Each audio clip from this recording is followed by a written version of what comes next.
Hi, welcome to Prime Recap. You're stranded on a supermarket shelf with a great white shark hunting you. What would you do? Today we will recap the movie, The Bait, of 2012. Josh and Rory are friends and work together as lifeguards on a beach. Besides, they have something in common, Tina. She is Rory's sister and will be married very soon to Josh. Josh isn't feeling too well, as the night before was his bachelor party, so Rory went instead to do the routine safety buoy check. But something seemed to be wrong. A bather who approached the buoy was pulled to the bottom and brutally killed. Another lifeguard on duty noticed what it was and gave the shark alert. Josh goes quickly to try to save his brother-in-law, grab the jet ski and head towards the buoy. He tries to scream that there was a shark, but Rory can't hear and is suddenly attacked, sending him flying several feet above. Josh even tries to save him as best he can, but there was nothing to be done. Rory was completely torn apart and had died. Some time has passed and Josh is home. Some photos on the wall, the ring and the news about Rory's death, show that he walked away from Tina, feeling the weight of the death of his brother-in-law and friend. He leaves for work that day and notices a few different things. His neighbor's dog is howling non-stop, something he doesn't usually do. A crow appears out of nowhere and almost smacks him in the face. When looking at the sky, the birds were totally agitated, fleeing the ocean.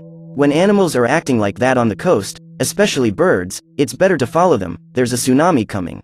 Josh ignores the warning signs and goes to the market to work, and he starts meeting his ex-fiancée Tina, who is accompanied by her boyfriend Steven, but was soon interrupted by her boss. And there was still an important detail going on there. Two burglars entered the market, and one of them named Doyle surrendered the owner, Mr. Jessup, but was soon surprised by Todd, a police officer who saw the crook's suspicious movement. Everything went into chaos, because Doyle's partner was a psychopath and ends up killing an employee, and still takes Tina hostage. Josh gets desperate, but he didn't even have time to do anything. A tremor erupted through the market, and when the sea began to recede, surely, here comes the tsunami. An immense wave has been dragging people like ants and destroying everything along the way, including the market, with horrible scenes. After the literal wave of chaos, everything was completely flooded and there were bodies floating in every corner of that market. Josh and the other survivors appear and gather on top of the shelves and freezers. The policeman is badly wounded, with a stake in his leg. While his wound isn't splinted, his daughter Jamie needs to stop the bleeding. When Josh sees that Tina is alive, he rushes to help her, only she is still in shock. And right there behind them a floating body is pulled down. In the parking lot the situation is even worse. The couple Kyle and Heather are trapped in the car, which in turn is submerged in water. A strange noise catches their attention. It seems that something is circling the car. Even the little dog bully is nervous when he realizes he had a presence outside, but for now it's just a dark body. Ryan is also in the parking lot trapped in his van. He's the boyfriend of Jamie, the cop's daughter. In his case, he preferred to break the window to get out of the car and seek help. Then he climbs up to some concrete wreckage and notices a strange shadow in the water. On the shelves, people are still thinking about what to do. Cell phones don't work, as they have become a sponge with so much water absorbed. Which makes no difference, as they would have no signal in the midst of a catastrophe. They decide they need to swim outside and get help. When they decide, Bob goes to the warehouse, Tina and Steven to the main entrance. It's not just in the parking lot that something strange is happening. Josh started to wash his wound in the water and Naomi saw that a floating doll started to move by itself. Josh noticed right away and ordered everyone out of the water, only the stupid didn't explain that it was a shark. Tina only got the warning because Josh kept yelling at her to get out. They left poor Bob without understanding anything. He begins to be attacked by the animal and goes into despair. Jamie tries to help him and holds his arm, only it was just his arm, because the body is already leaving. The shark wanted one more treat and now it slammed into the freezer, throwing Naomi into the water. They managed to pull her back, but it was close. Judging by the size of this monster's fin, they conclude that it must be a great white shark at least 3.5 meters long. Not just one, but there's also the one in the parking lot.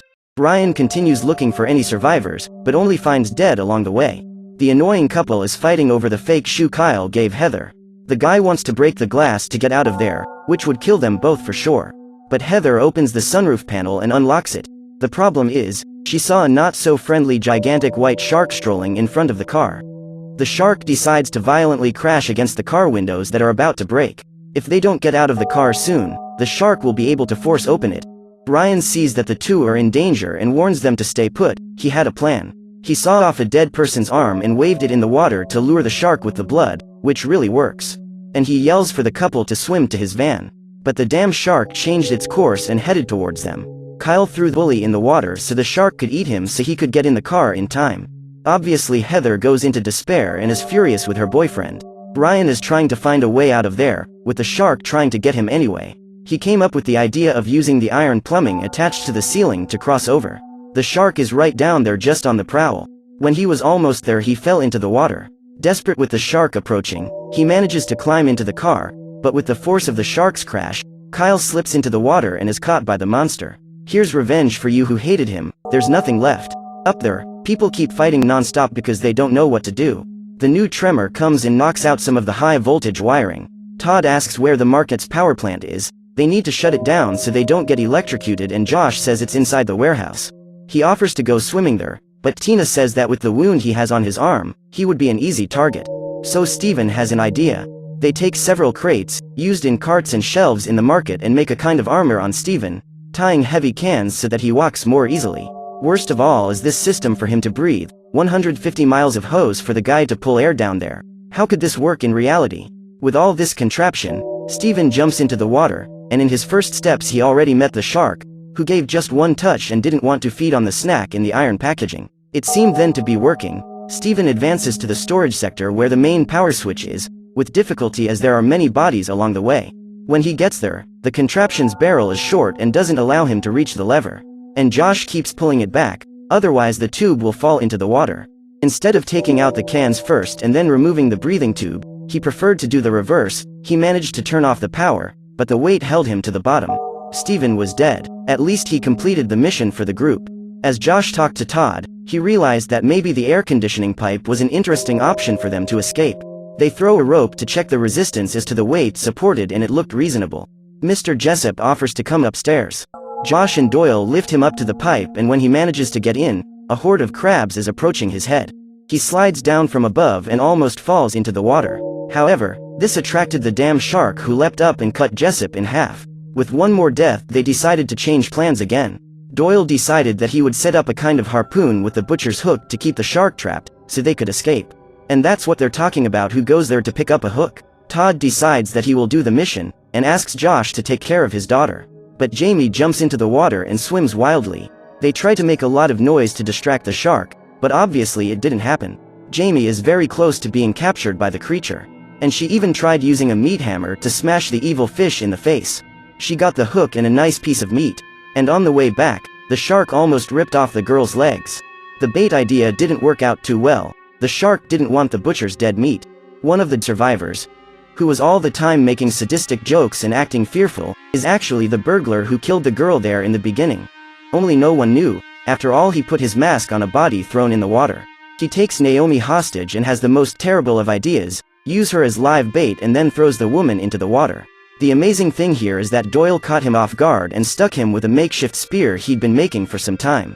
They managed to save Naomi quickly, and to make it even better, Doyle hooks the burglar and now throws him as bait. The shark is so hungry that he didn't mind eating crap. And he got it right. The hook stuck in his mouth, and now the monster is trapped. Now is the time to escape. In the parking lot, good news for you. Heather and Ryan heard barking. It was Bully. The puppy is alive. But he still needs to swim across. The shark comes with blood in its eye to get the dog, and he manages to save himself from this. Well, they're going to start running now that the shark is trapped, but Jamie hears some thumping. It was Ryan downstairs. He's hammering an iron, creating a signal that only he and Jamie knew. She then realizes that her boyfriend is alive and wants to go after him.